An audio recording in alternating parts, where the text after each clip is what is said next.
Chilli powder ಸಖತ್ ಖಾರ ಬಣ್ಣ ಮತ್ತು ರುಚಿ ಆಚಿ ಚಿಲ್ಲಿ ಪೌಡರ್. ಇಂದು ಮಹತ್ವದ ರಾಜ್ಯ ಸಚಿವ ಸಂಪುಟ ಸಭೆ ಸಿಎಂ ನೇತೃತ್ವದಲ್ಲಿ ಈ ಒಂದು ಕ್ಯಾಬಿನೆಟ್ ಮೀಟಿಂಗ್ ನಡೆಯುತ್ತೆ. ಮಧ್ಯಾಹ್ನ 12 ಗಂಟೆಗೆ ವಿಧಾನಸೌಧದಲ್ಲಿ ಈ ಸಭೆ ನಡೆಯುತ್ತೆ. ದ್ವೇಷ ಭಾಷಣಕ್ಕೆ ಕಡಿವಾಣ ಹಾಕುವ ಸರ್ಕಾರದ ನಿರ್ಧಾರ, ದ್ವೇಷ ಅಪರಾಧ ತಡೆಯುವಿಕೆ ಬಿಲ್ ಬಗ್ಗೆ ಸಮ್ಮತಿ ಸಾಧ್ಯತೆ. ಕಳೆದ ಜೂನ್ ಕ್ಯಾಬಿನೆಟ್ನಲ್ಲಿ ಪ್ರಸ್ತಾಪವಾಗಿತ್ತು ಈ ವಿಧೇಯಕ. ಇವತ್ತು ಕರಡು ವಿಧೇಯಕ ಮಂಡಿಸಿ ಒಪ್ಪಿಗೆ ಪಡಿಬಹುದಾದ ಸಾಧ್ಯತೆ. ಅನುಮೋದನೆಯ ನಂತರ ಬೆಳಗಾವಿ ಸದನದಲ್ಲಿ ಇದ್ರ ಬಗ್ಗೆ ಪ್ರಸ್ತಾಪಿಸ್ತಾರೆ. ದ್ವೇಷ ಭಾಷಣ ಮಾಡಿದ್ರೆ 3 ವರ್ಷ ಜೈಲು ಶಿಕ್ಷೆ. ಅದು ಧಾರ್ಮಿಕ, ಜನಾಂಗೀಯ, ಜಾತಿ, ಸಮುದಾಯ, ಲಿಂಗ, ಜನ್ಮಸ್ಥಳ, ಭಾಷೆ, ಅಂಗವೈಕಲ್ಯ ಕುರಿತು ಮಾನಹಾನಿ ಮಾಡೋ ಹಂಗಿಲ್ಲ. ದ್ವೇಷವನ್ನು ಉತ್ತೇಜಿಸುವ ಪ್ರಚಾರ ಮಾಡುವುದಕ್ಕೂ ಕೂಡ ಕಡಿವಾಣ. ಇತ್ತೀಚೆಗೆ ರಾಜ್ಯದಲ್ಲಿ ಒಂದಷ್ಟು ಕೇಸಸ್ಗಳಾಗಿದ್ದು ಎಲ್ರಿಗೂ ಗೊತ್ತಿದೆ. ಸೆನ್ಸಿಟಿವ್ ಕೇಸಸ್ಗಳು ನಡೆದಿತ್ತು. ಅದಕ್ಕೆಲ್ಲ ಕಾರಣ ದ್ವೇಷದ ಭಾಷಣ ಅಂತ ಹೇಳಲಾಗ್ತಾ ಇತ್ತು.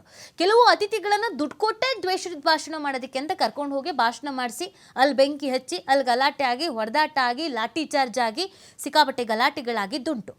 ಈಗ ಬಂದಂಗೆ ಎಲ್ಲಿ ನಿಂತ್ಕೊಂಡು ಯಾರ್ಯಾರೋ ಬಗ್ಗೆ, ಅದು ಭಾಷೆ ಬಗ್ಗೆ ಆಗಿರ್ಬೋದು ಅಥವಾ ಜನಾಂಗದ ಬಗ್ಗೆ ಆಗಿರ್ಬೋದು, ಇದ್ರ ಬಗ್ಗೆ ಎಲ್ಲ ಮಾತಾಡ್ತಾ ಇದ್ದಿದ್ದು ಸಾಕಷ್ಟು ರೀತಿಯಾದಂಥ ಸಮಸ್ಯೆಗೆ ಕಾರಣವಾಗಿತ್ತು. ಕಾನೂನು ಸುವ್ಯವಸ್ಥೆಯನ್ನ ಹದಗೆಡಿಸ್ತಾ ಇತ್ತು.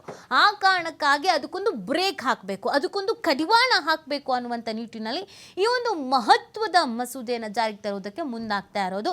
ಯಾರೇ ಎಲ್ಲೇ ನಿಂತು ದ್ವೇಷದ ಭಾಷಣ ಮಾಡಿದ್ರು ಅಂತಂದ್ರೆ 3 ವರ್ಷ ಶಿಕ್ಷೆ, 50,000 ದಂಡ ವಿಧಿಸಬೇಕು ಅನ್ನುವಂಥದ್ದೊಂದು ಪ್ಲಾನ್.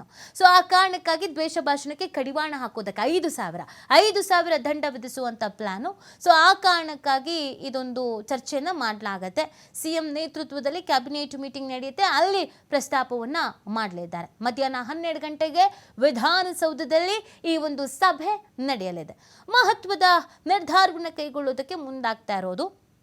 ಕಾನೂನು ಸುವ್ಯವಸ್ಥೆಯನ್ನು ಕಾಪಾಡಬೇಕು ಅಂದರೆ, ಪ್ರಚೋದನೆಗೆ ಒಳಪಡಿಸುವುದನ್ನು ಕಂಟ್ರೋಲ್ ಮಾಡಬೇಕು ಅಂತಂದರೆ ಈ ಮಸೂದೆಯನ್ನು ಅಂಗೀಕಾರ ಮಾಡಬೇಕು ಅನ್ನುವಂಥ ನಿಟ್ಟಿನಲ್ಲಿ ಪ್ಲಾನ್ ಮಾಡಿಕೊಂಡಿದ್ದಾರೆ.